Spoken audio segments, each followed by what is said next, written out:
بقينا عايشين في مصر و50% مننا عندهم اعاقه فكريه تجاه الموتوسيكلات. لما تطلع تقول لواحد ان الزيوت دي مش زيوت موتوسيكلات وهتاذي لك الموتوسيكل بتاعك، يحسسك انك بتشتمه بابا. عن نفسي شرحت كتير جدا ليه الزيوت دي مش زيوت موتوسيكلات، ولكن اشرح لك تاني مفيش مشكله. هشرح لك بطريقه علميه وهشرح لك تجارب على ارض الواقع وهشرح لك بالورقه والقلم وهرد على كل الاسئله اللي في دماغك. انا عارف ان انا اتكلمت في الموضوع ده قبل كده كذا مره، ولكن اتطلب مني في الكومنتات يا سوسي اشرح لنا تاني وتالت وبشكل اقوى ليه الزيوت دي مش زيوت موتوسيكلات.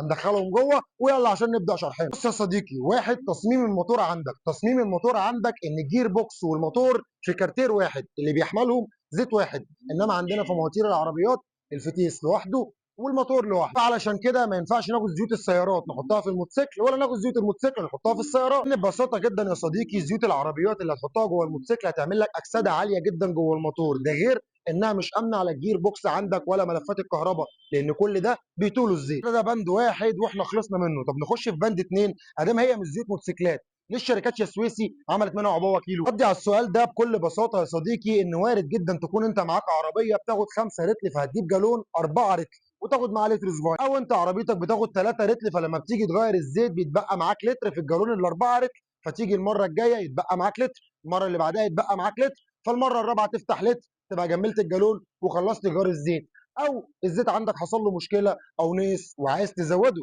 فعلشان كده كل جالون بتاع سيارات كبير موجود منه عبوه لتر. كده ابقى انا شرحت لك ليه الشركات بتعمل من الجالون الكبير عبوه لتر. ده مش معناها ان هو زيوت موتوسيكلات.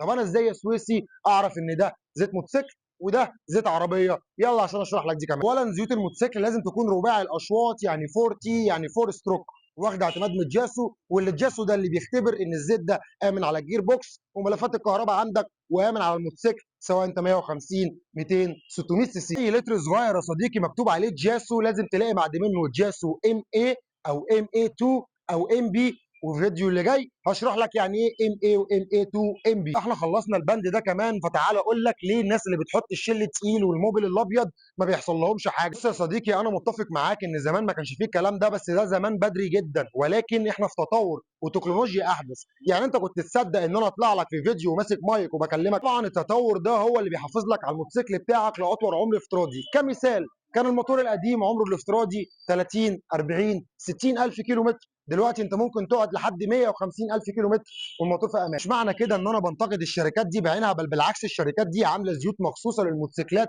انا وريتها لك في الفيديو بتاع امبارح. وبكده ابقى انا شرحت لك كل حاجه عن الموضوع ورديت على كل الاسئله اللي في دماغك. لو عندك مناقشه علميه نتناقشها، انما هترد عليا بجهل فصدقني انا كده كده كومنتات الجهله ما بردش عليها. انا احمد السويسي، كل يوم فيديو جديد عن عرض جديد ومعلومه جديده، فعشان يوصل لك كل جديد اعمل لنا متابعه. سلام.